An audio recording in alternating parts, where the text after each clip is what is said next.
hope it doesn't get really dark in here because I don't have like the big light on. I just have on like the lamp. So if at some point it just like you can't see me anymore, just be like, Do could you flip a light on in there? you have the motion censored lights? No, I wish we did. It'd make it so much easier. So if you just see me like jumping up and down. Hi guys, we're gonna give it a minute before we start just to let people funnel in. Thank you for coming.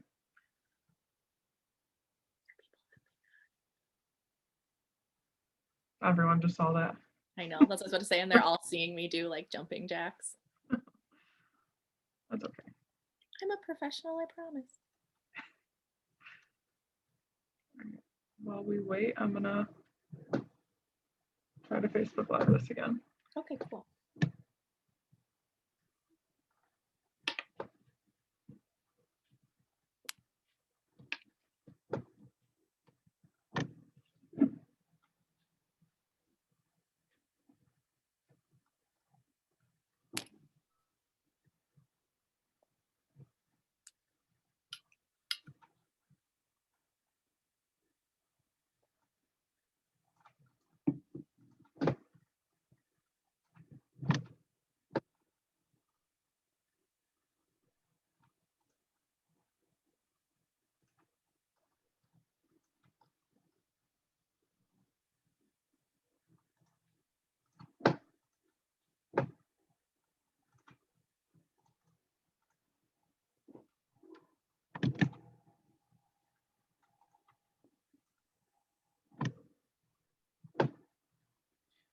All right. I told you this was gonna be acting like this. It's acting up on you now. Yeah.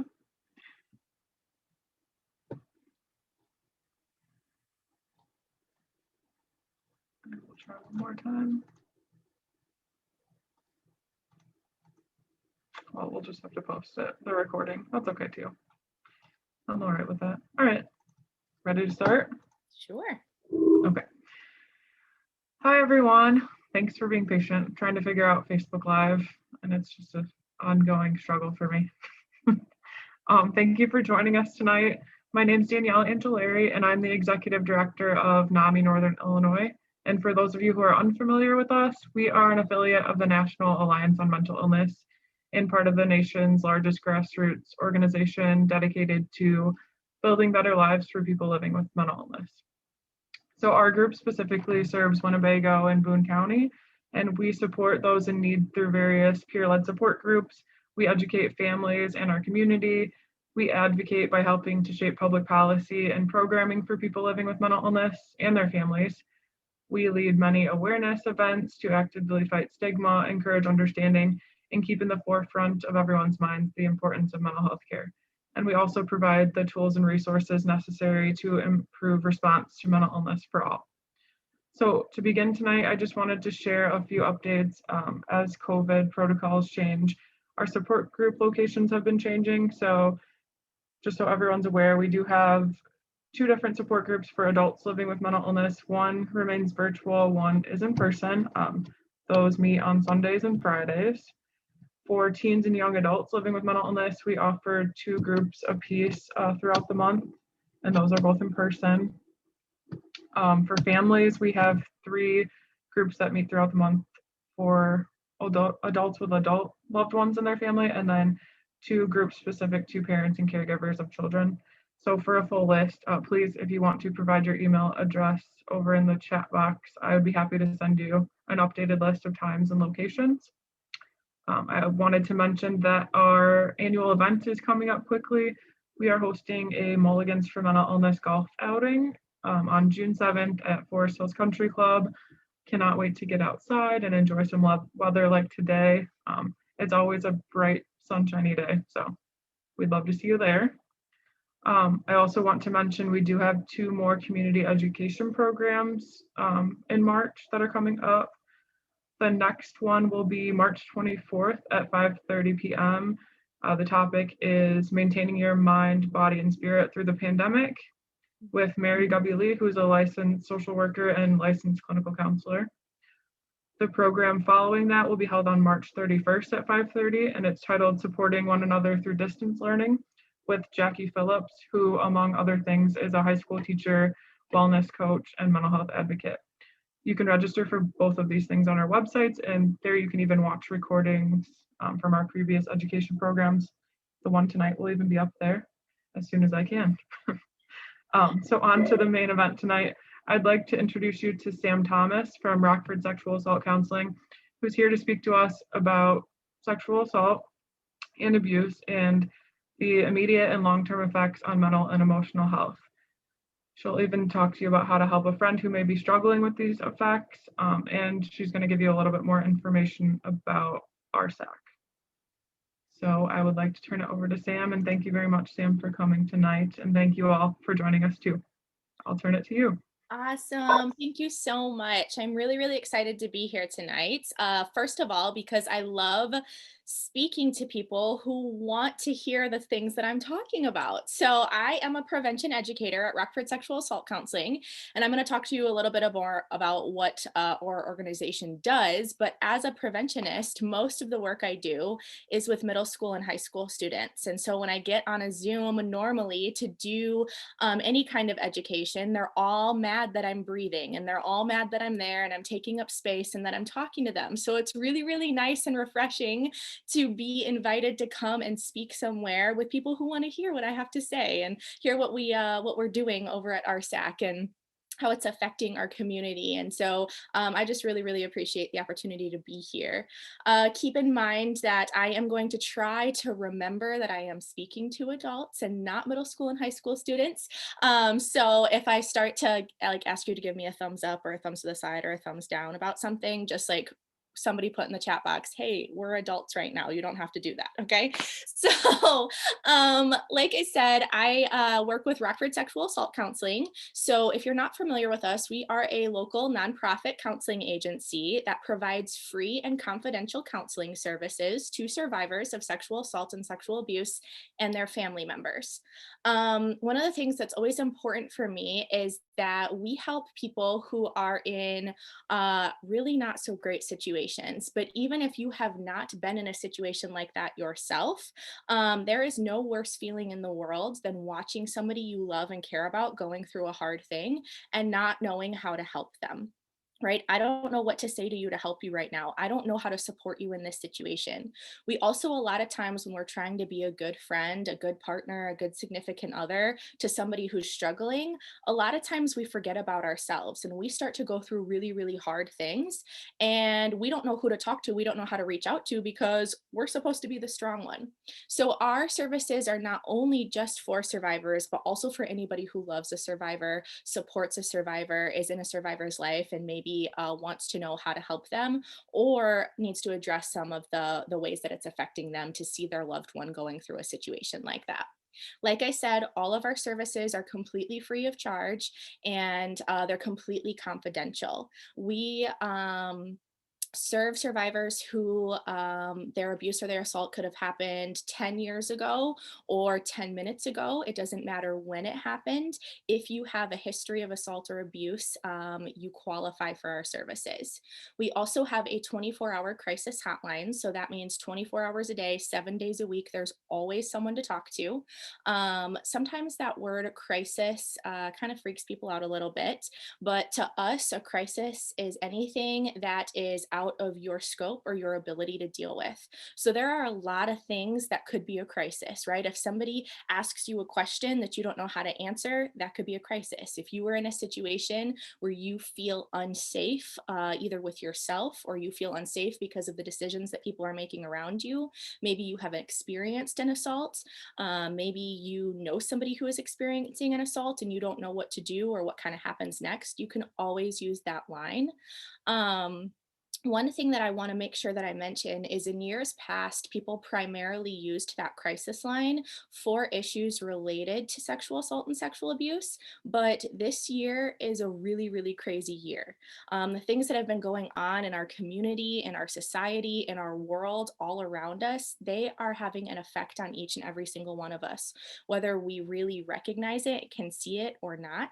I was just having a conversation with one of my coworkers today, and we were talking about how everybody is feeling this like this like backslide of everything that we've been going through, right? We've all just been kind of been in survivor mode, like, let's just get through it, let's just get through it.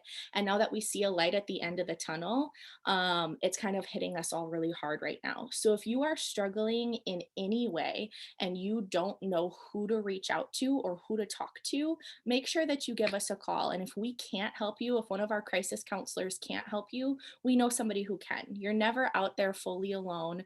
You're never out there with nobody to talk to, nobody to reach out to. You always, always have somebody on your team, on your side, and we are willing to work with you and make sure that you get the help and the support and the services that you need, even if it doesn't have to do with some of the topics that we're talking about today. Other things we do at our agency, we have a medical advocate at our agency, we have a legal advocate at our agency, and then of course what we're doing today, which is prevention education. So like I said, I have the opportunity to travel all around. I get to talk to all different kinds of people, primarily middle school and high school students. But I talk about things that make people pretty uncomfortable, right? Nobody is really super excited to talk about sexual violence or dating violence or bullying, harassment, self-esteem, human trafficking. Makes people feel really uncomfortable. It's just a cringy thing to talk about because we don't want to believe that we live in a world where people treat each other like this, right? Where people are affected by this. But the truth is, we do. So if you're feeling a little generally uncomfortable, maybe you're feeling a little generally nervous, so you're like, I'm really interested in this, I want to learn more about this, but it feels uncomfortable, know that that uncomfortableness, it's okay that you feel that way. Most people generally do. I did want to say though that if at any point you are feeling abnormally about the presentation, so now that like general uncomfortability or that general nervousness starts to maybe feel like anxiety, or maybe it starts to feel like it's a trigger to you, or maybe you start to think about things that you haven't thought about in a long time, or things that you don't really want to think about, please, please do whatever it is that you need to do to take care of yourself. You are very, very important people. The fact that you're living and breathing and taking up space in the room that you're in right now, it means that you matter. And you don't just matter a little bit, you matter a lot a bit. And so you deserve to feel safe. You deserve to feel safe wherever you're at. The high school students that I talk to, I always tell them, you get two things in this world for free. It's like your freebie for existing. You get safety and you get respect.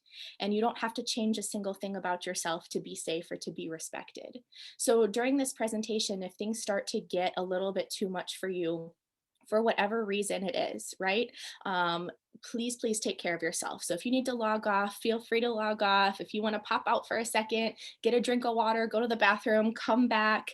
If you get to kind of a rocky space where you're like, I don't really know, I don't know how I feel right now, take a couple deep breaths, the kind that go in your nose, you hold in your belly for a few seconds, and then you breathe back out through your mouth, right? Whatever you need to do to feel calm and safe and able to participate in this presentation, please know that I will support you in doing that. If you need to talk to somebody about some of the things that come up for you during this presentation, I'm going to give you all of our contact information. And like I said, you can always give us a call and we would love to listen to you, support you, and help you regain those feelings of safety. If you don't feel comfortable talking to somebody that you don't know so well or calling our agency, please reach out, find a family member, find a friend, find somebody that you feel safe with and talk to them. Because I don't want to be the kind of person that people leave a conversation with feeling worse than how they came into the conversation. That's not why we do this education. It's to just make people know that they're safe and that they're loved and that they have people who care about them and want to listen to them. So please take care of yourselves. So I don't think that I have to convince anybody that sexual assault is a problem in our country, right? Sexual assault is not just a problem in our country, but it's a problem in our community. So, right now, the national statistics say that 1 in 3 women and 1 in 6 men will be assaulted sometime before they turn 18 years old.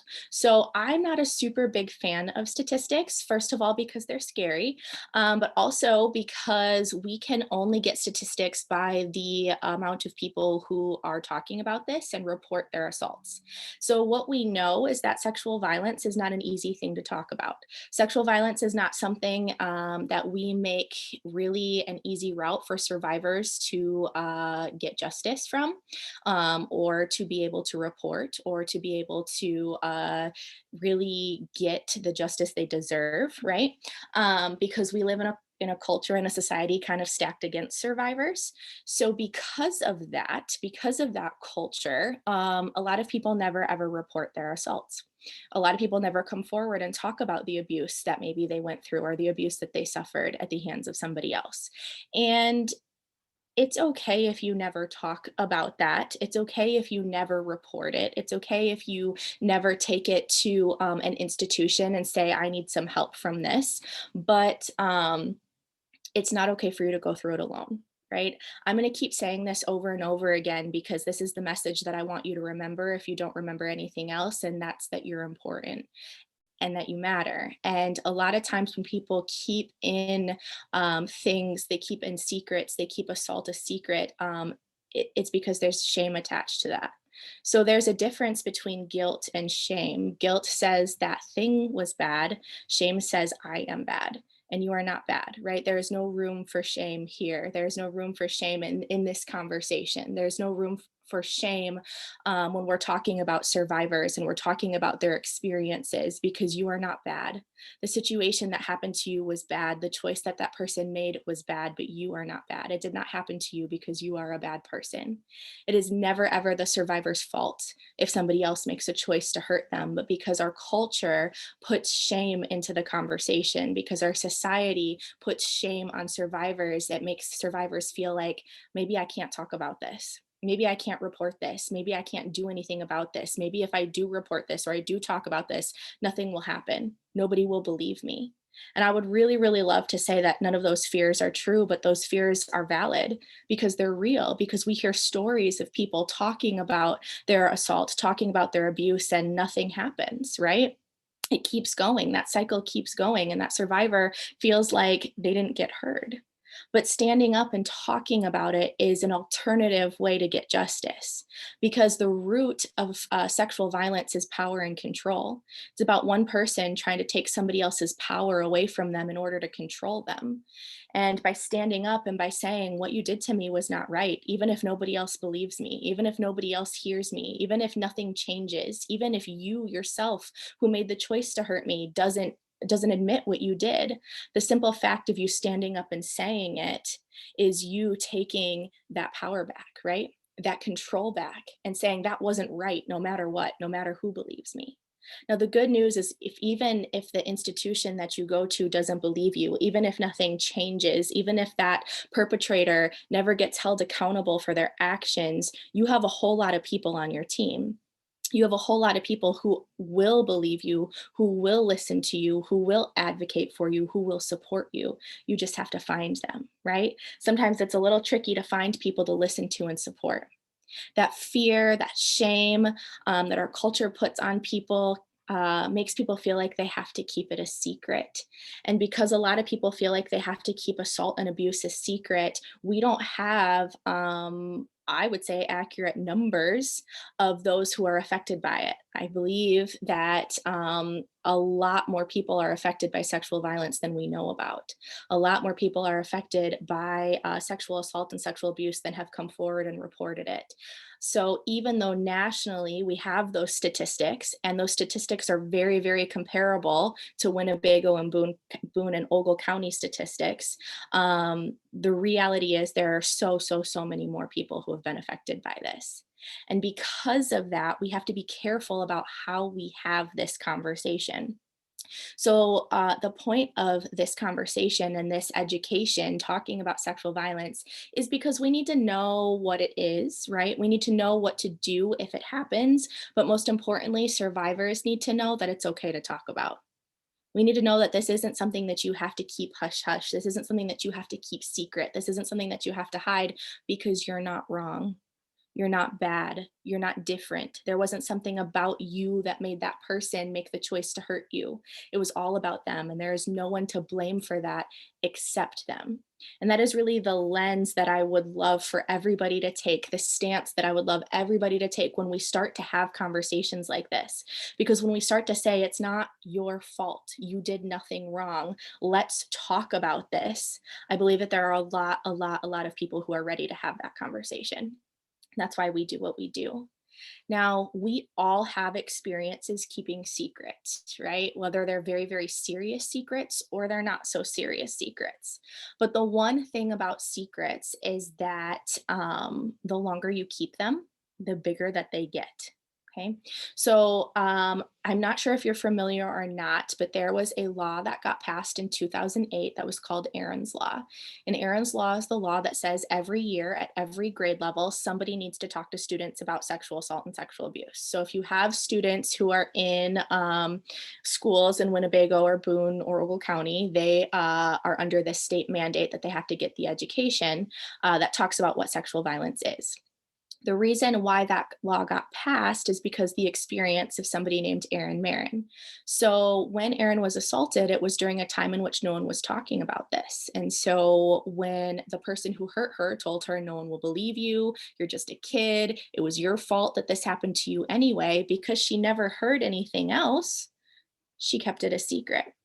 So in an interview that I was watching, that Erin did, because Erin is still alive. She is still doing the good work that she started back in 2008. She's only in her 30s, which is definitely not old. Okay. It's not. When I tell my high school students that, they don't believe me. So hopefully that's a better sell in this group. But she wanted to make sure that nobody had to feel the way that she felt, because what she said in this interview was that Erin didn't even feel like she was a person anymore, but she felt like she was just a secret. She felt like she was just a bad thing that happened to her. I believe that that's a very, very scary place to be in, where you don't even feel like a person anymore. You just feel like a bad thing. You just feel like a secret. You just feel like something that you have to hide. That's that shame piece that I was talking about, right? That's that shame that says, I am wrong. I am bad. There is something wrong with me or bad with me. And so I have to hide this. I have to keep this a secret. So we talk about this because it's not your fault, right? We talk about this because keeping it a secret makes the effects of this amplified. Sexual violence affects everybody in very, very different ways, but it's that secrecy piece, it's that internalization that we have the hardest time unraveling in therapy. That's the hardest piece that we have when we're working with our survivors, is saying, you don't have to feel ashamed, you don't have to keep that a secret, you don't have to turn that inward and internalize that trauma. We need to talk about it so that you can get that out. When people internalize trauma and they start thinking, well, there is something wrong with me, that affects every aspect of their life. So, different related issues when people internalize trauma, like sexual violence, is people often struggle with depression or anxiety or substance abuse issues, self harm, suicide, difficulty maintaining and creating healthy connections with people, friendships, relationships. They might have trouble focusing at school or at work, or maintaining a healthy work life balance, a work and life balance. It's harder for people who have endured sexual trauma to maintain and create healthy boundaries, right? Because somebody has made a choice to violate your body. Your body is the one thing that you're supposed to have complete and total ownership over. Though your body is the one thing that you're supposed to be able to have all the control over, right? I get to make every decision about my body because it's mine. And when somebody violates you sexually, it starts to feel like your body is not yours. It starts to feel like no matter what you say or no matter what you do, that traumatic thing, that hurtful thing, that harmful thing, it happened, or it keeps happening. And so it's hard to set boundaries moving forward because we don't know what those boundaries are anymore. Because the one physical boundary that we had, right, our bodies say, I am separate than you, got blurred. And it got blurred against your will. It got blurred without your consent. It got blurred without you saying it was okay. And so because of that first blurred boundary, right, it then becomes really, really hard to create and maintain healthy boundaries with other people. A lot of survivors take on this role of where they are people pleasers, right? I want to make the people around me feel good. I want to make the people around me feel happy. A lot of times when people internalize trauma and they're starting to feel like, well, there's something wrong with me, right? That's why that bad thing happened to me. And they start to say, if I could just. I was talking to a student who she disclosed to me her trauma, and she said, I just kept thinking to myself, if I could just be a better student, if I could just be a better daughter, if I could just be a better athlete, if I could just be funnier, if I could just be smarter, if I could just be stronger, then maybe that bad thing would stop happening to me. Well, that's not how it works. That bad thing is not happening to you because there's something wrong with you. That bad thing is happening to you because that person is making a choice to harm you. That person is making a choice to hurt you. It doesn't have anything to do with you. It has to do with them, right? So sometimes creating boundaries is really hard because that first no didn't matter, right? That no, that I don't want that, it didn't matter. It happened anyway. So it becomes hard to say no to people. We don't want to let people down. We don't want to set that boundary. Um, some immediate effects, a lot of survivors struggle with nightmares, difficulty sleeping, insomnia, flashbacks. I already talked about the ability to connect with people. There's trust issues.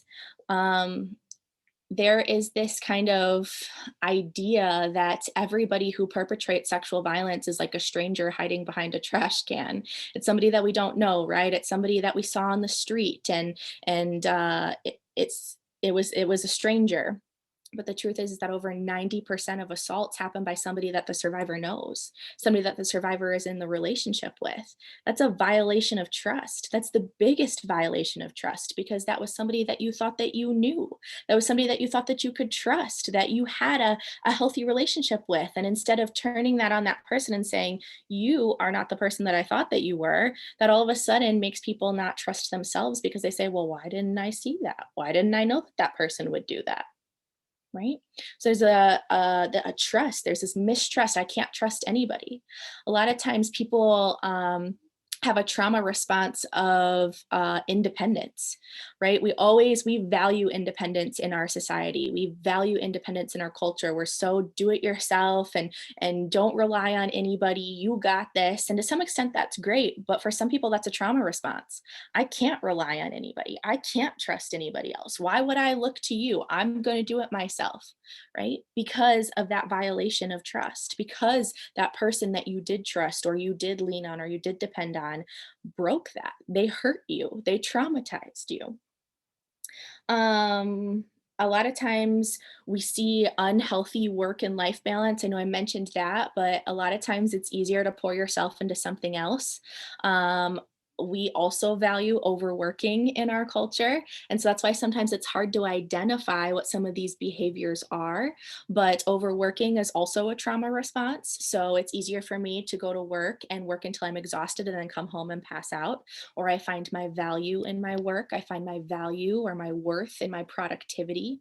You are not valued by how much you can do. You are not valued by how much you can accomplish or check off of a list. You are valuable and you are worthy just because of who you are. You don't have to earn your worth. You don't have to prove your value. Again, the fact that you exist and existing is hard work and you're doing it well means that you're valuable. It means that you matter. But a lot of times it's easier to turn that outward and channel all of that into something else. A lot of times, survivors of sexual trauma, they don't realize what some of those behaviors are rooted in. I don't realize that I am a perfectionist. I don't realize that I overwork. I don't realize that I have this independence, this extreme independence, or I don't realize that these unhealthy relationships or my inability to maintain relationships all root back to that trauma, all root back to that experience that I had. Now, it gets a little tricky because a lot of times people say, well, like what are those warning signs? What are those red flags? If I see my friend and she just works her butt off, or he works his butt off all the time, like is that something that I should be paying attention to? Well, yes, always check in with your friends, right? But just because somebody is engaging in some of these behaviors doesn't always mean that it was a sexual trauma that happened, right? Like I said, sexual abuse, sexual violence affects people in a lot of different ways, but these are some of the things to maybe think about in ourselves, right? Maybe to wonder, why do I keep engaging in this unhealthy coping skill?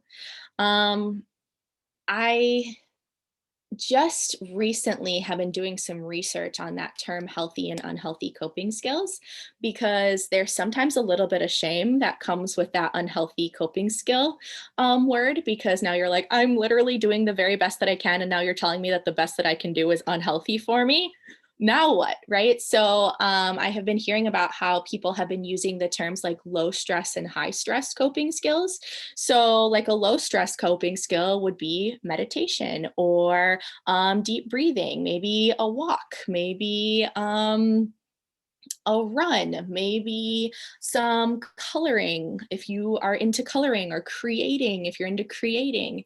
A high stress coping skill are some of those things that we would say were unhealthy, right? Maybe like overworking, or overeating, overindulging. So there are healthier ways that we can take care of ourselves. Again, we need to eliminate that shame from that and say, you know what, here's where I'm at right now. This is what I can do.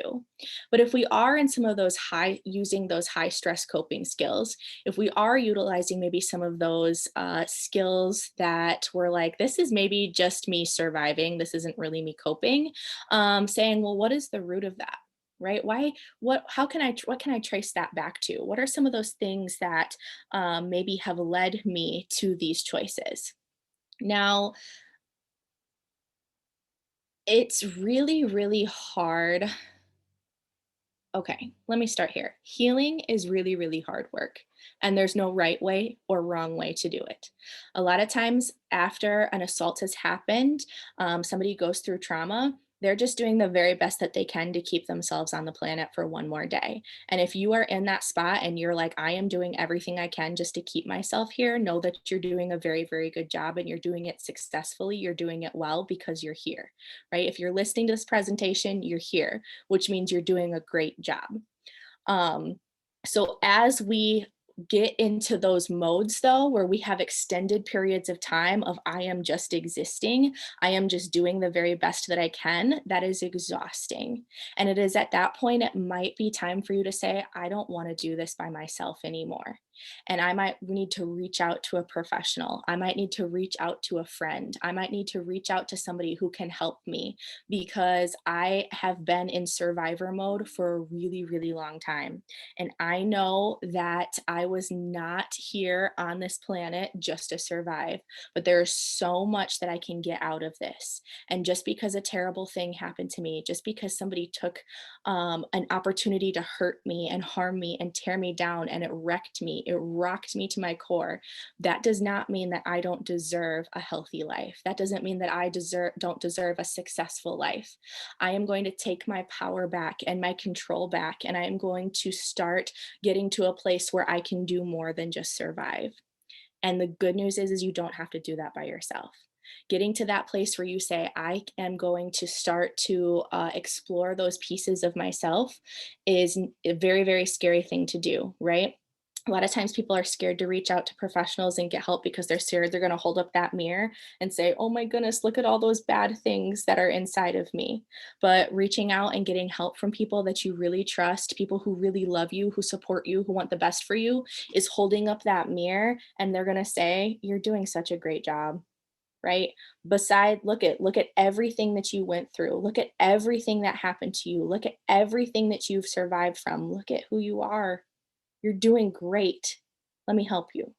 Let me help you carry this load, because it's probably been really, really hard for you to carry that by yourself this whole time.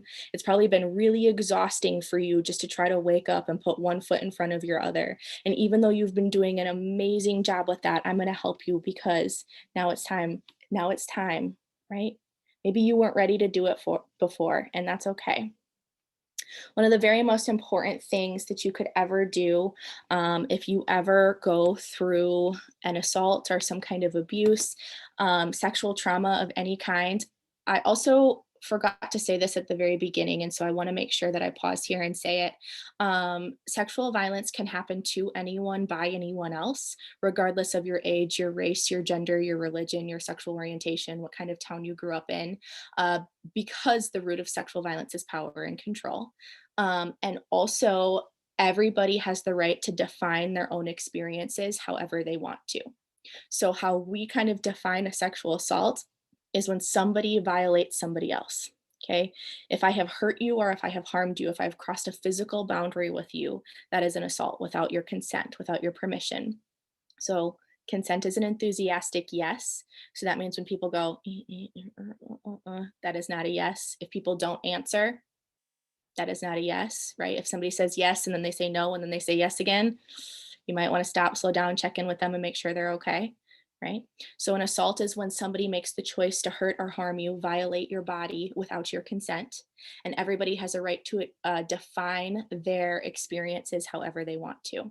So, if somebody is in a situation where somebody has made a choice to hurt or harm them and it looks different than somebody else, we don't get to say that's not what that was. We don't get to say, I think that you were making a big deal out of nothing. We don't get to say, oh, are you sure that you felt that way? No, if you felt scared, if you felt violated, if you felt like that wasn't right, then it wasn't right. And that's it. That's the bottom line.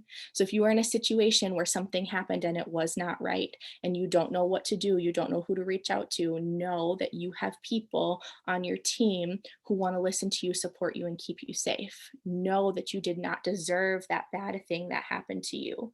Know again that it doesn't mean that there's something wrong with you, right? Somebody else made a choice to do that, and you can reach out and you can get help. If you start to notice maybe some of the behaviors that I talked about are coming up and you're struggling and you start to recognize those things in yourself, that can be a really scary place. Like I said, you start to think, well, I don't know. I've been feeling this way for so long. I don't know what this rooted back to. I didn't know that this could have an effect like this. A lot of times, how trauma works is you're completely, totally fine, right? You push it all the way down to your pinky toe, so you don't remember it. You can't think about it anymore. You feel like it's not a part of your everyday life. And then something happens. You watch a TV show, or you hear a song, or you smell a familiar smell, and all of a sudden you're crying and you're having a panic attack, and you're like, what in the world? Why is this happening to me? I don't even know what this is rooted in, right? Sometimes it's hard to figure out what those roots are. And going back to those roots are really, really scary for a lot of people because that was a really terrifying time where somebody made a choice to hurt you. So just know that if that is some of the things that you're experiencing, that it's okay. Right? There's no right way or wrong way to define your trauma, to experience your trauma, to work through your trauma. But you do have people who want to help you do that in a really safe and supportive way.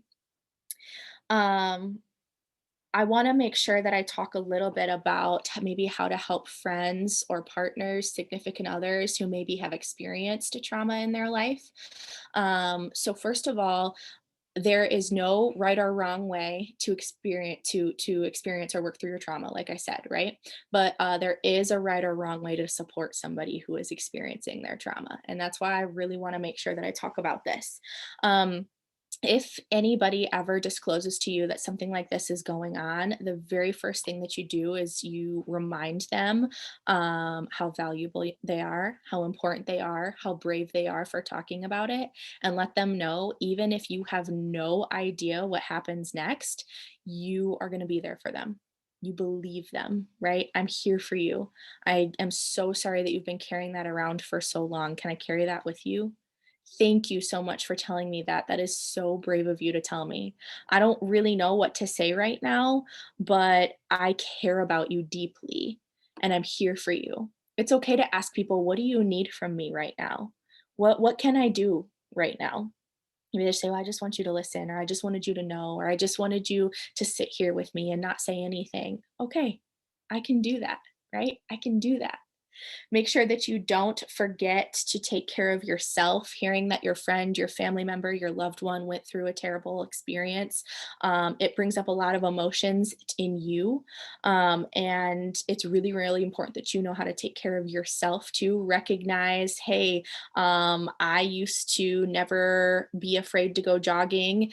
And now every time I go jogging, I have this feeling that something terrible is going to happen. That's called vicarious trauma. When you hear people go through a trauma, it starts to affect you, and maybe you haven't gone through that, but your body starts responding like it has.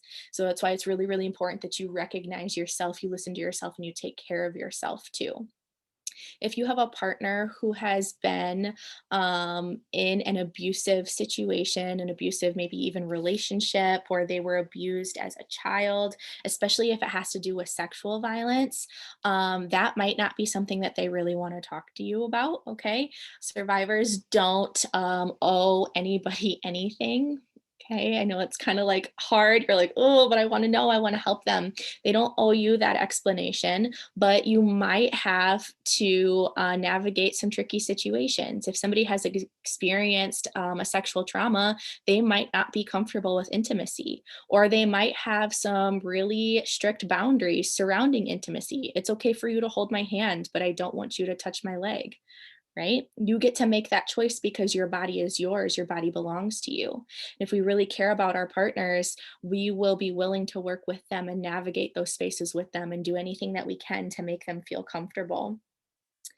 Again, hearing that somebody that you love has been through an experience that hurt them is hard, because it kind of feels like that's the worst thing that could have happened. I work with a lot of parents who have kids who have been sexually violated, and then those parents are freaking out because it's your instinct to protect that person that you love. I should have been there. I should have said no, or I should have not let them go out, or I should have waited with them. I should have walked them to their door. Okay, really important to remember, the only person responsible for that abuse or responsible for that assault was the person who made the choice to do it. Okay, that is nobody else's responsibility. That is nobody else's fault except for theirs. So, as people who love people who have been through assaults, it might be easy to say, well, I wish I could have, or I would have, or I should have, or why were you, or wish that you would have done this, or if you could have, right? I don't really have a lot of room for that, because it's not your fault. It's not the survivor's fault. It's the person who made that choice to do its fault. So even though your first response might be, well, why? Right? Try to keep it in. Try to keep it in, because that person that you love so much who just told you this thing happened to you, they don't need to hear that, because that's going to feel like you're not supporting them. That's going to feel like you're blaming them. And they have enough of those thoughts in their own hearts, in their own minds. What they need you to say is, no matter where you were, no matter what happened, it was not your fault. Right? Um, I was in a hospital room, and I'm running out of time, so I want to make sure that I am respectful of your time. But I was in a hospital room with a young survivor, and her parents were out. Well, her dad specifically was out in the waiting room, and he wouldn't come in. And so she was really, really sad and upset that he wouldn't come into the room with her. And she kept asking me to go out and talk to him. So I go out there, and I'm kind of looking around like, oh, I wonder who it is. And I see this very large man, and he's sitting there, and I'm like, okay, I think that must be him. So I sit down next to him, and he's just not giving me anything, right? He just has a blank stare. He won't even look at me. He's just staring straight ahead. And I explain who I am and how I met his daughter and all these things, and he just won't talk to me. Right? He's just like stone man. And I get it, right? Because he's hurting for his daughter. um and I kind of ask him like, are you know, I get the sense that you're not really okay right now. He said, no, I'm not really okay. He's like, as a matter of fact, I want to kill him. Right? I want to kill the person who made the choice to hurt my daughter. And I'm like, you know what, I get it. Right? If I could, I would too. I'm here with you. That was not right. It was not okay. Like, but if you killed him, where would that leave your daughter? Right? Without her dad, because there would be some consequences for your choice to kill the person who hurt your daughter. He was like, yeah, I know, you're right. You're right. That's why I'm not doing it. Okay. Like, okay. He's like, I just can't go in there. I'm like, I understand that you can't go in there because you're upset. and that you're mad and you're hurting, but all your daughter can see right now is the fact that her dad doesn't want to see her. And how is that making your daughter feel? That's making your daughter feel like she did something wrong. And there's something wrong with her, and there's something bad with her, and that she did something so terrible, or something so terrible happened that her own dad won't be there for her. It's like, well, that's not true. I'm like, I know that's not true. So what are you gonna do? He was able to go in there and just sit with his daughter, and he didn't say anything, but he was there, and that was enough. Sometimes we don't know the right things to say. Sometimes we don't know how to help people, how to support people. Sometimes we're so wrapped up in our own feelings, our own anger, our own care and concern for the person that we love, that we forget that all they need us to do is be there. I just need you to be there. Just sit here with me. Just let me know that you don't think differently of me, or that there's something wrong with me, or that I'm not just a terrible thing, but I'm a person, right? I'm a person, and we used to have a relationship. And this might change our relationship a little bit. This might alter things a little bit for a long time, maybe, but it doesn't change the fact that you love me and you care about me. That's what we need to let the people that we love know. This might change things for a while, but it doesn't change the way that I feel about you. And I'm willing to have those conversations with you. I'm willing to talk about your safety concerns. I'm willing to do what you need to do to feel safe. You get to be in the driver's seat from this relationship from this point on for a while, right? I can talk to you. I can have honest conversations about this with you. Really, really important that we always take the survivor's lead on everything that we do. So, however, the survivor defines the assault is how we're going to refer to the assault. Whatever information that the survivor wants to give us, that's the information that we're going to go off of. We don't get to ask a lot of questions or dig into it or bring it up.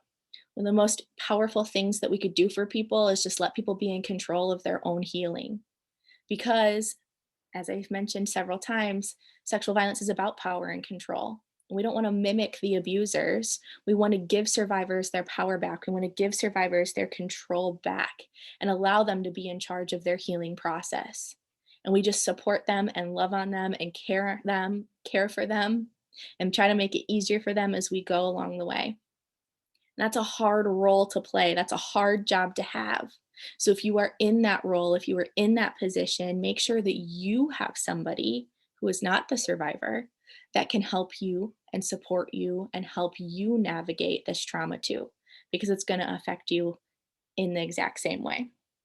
So I really want to make sure that I have time for questions and comments and different things like that.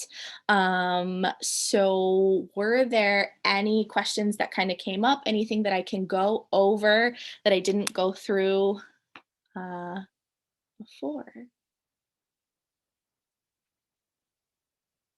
I think that they were asking that people used the Q&A box.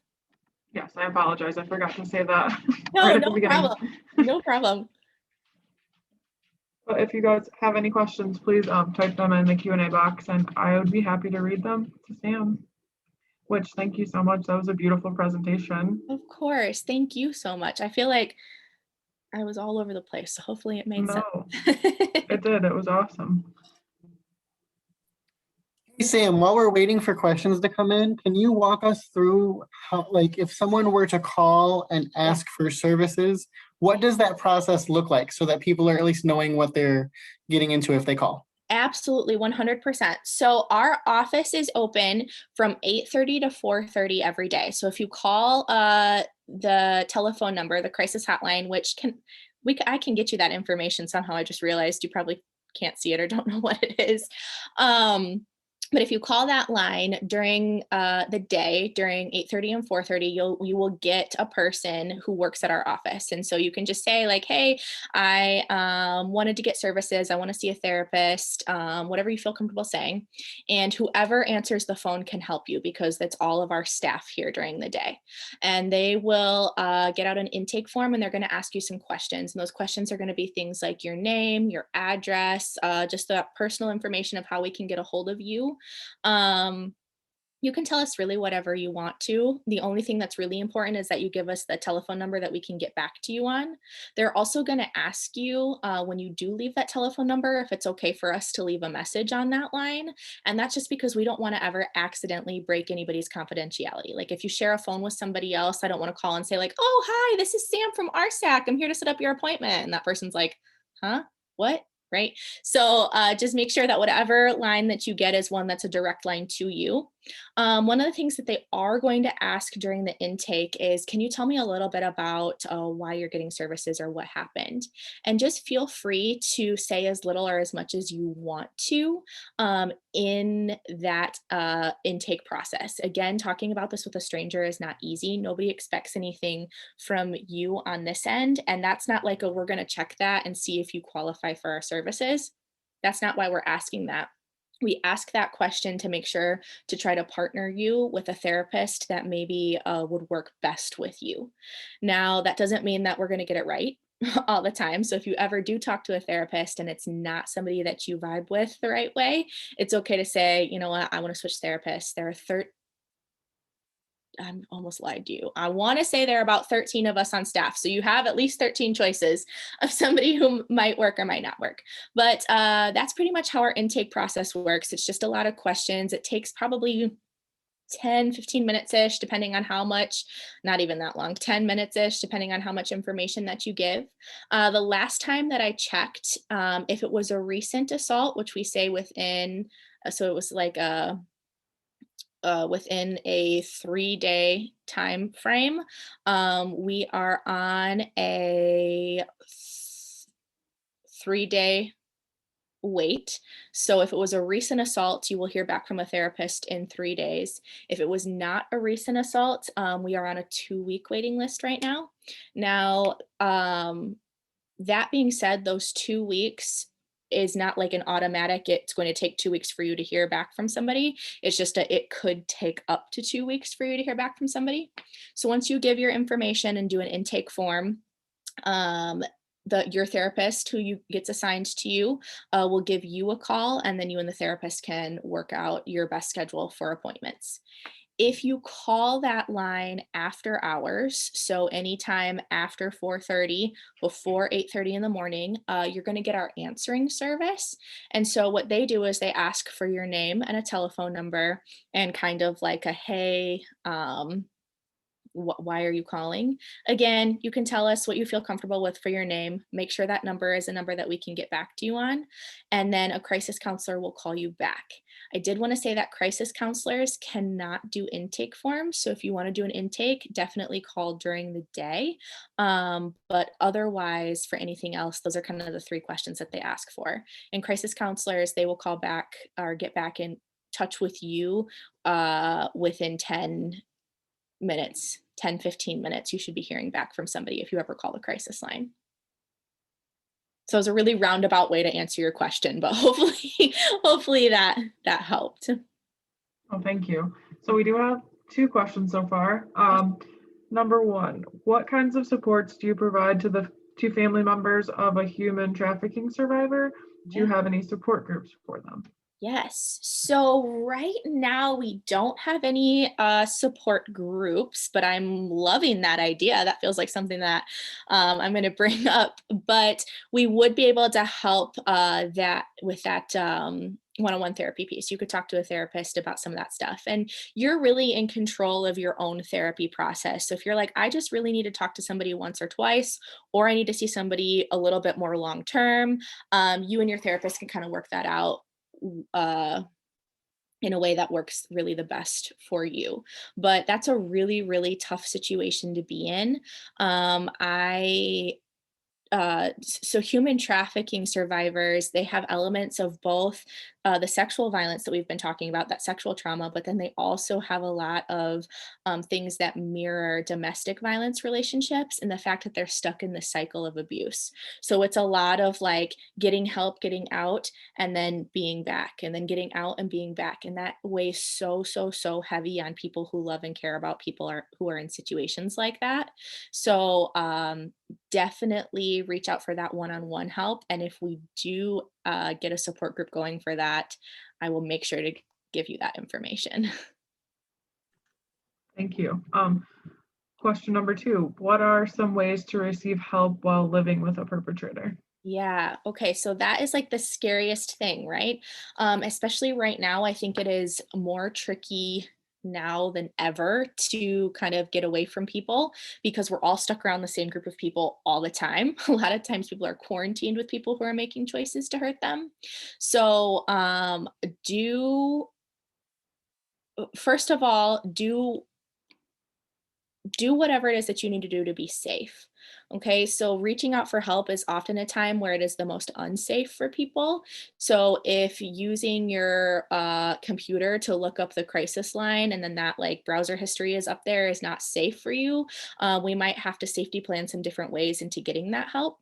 Um, all of our services are completely confidential. So if you were coming to our office and talking to somebody, we would not be able to tell anybody like, hey, here's where you're at, here's where you're going. If anybody ever called our agency and said, hey, do you know so and so? Or I saw a missed call from this line. Who is this? We wouldn't be able to answer those kinds of questions. So that's kind of like a level of protection.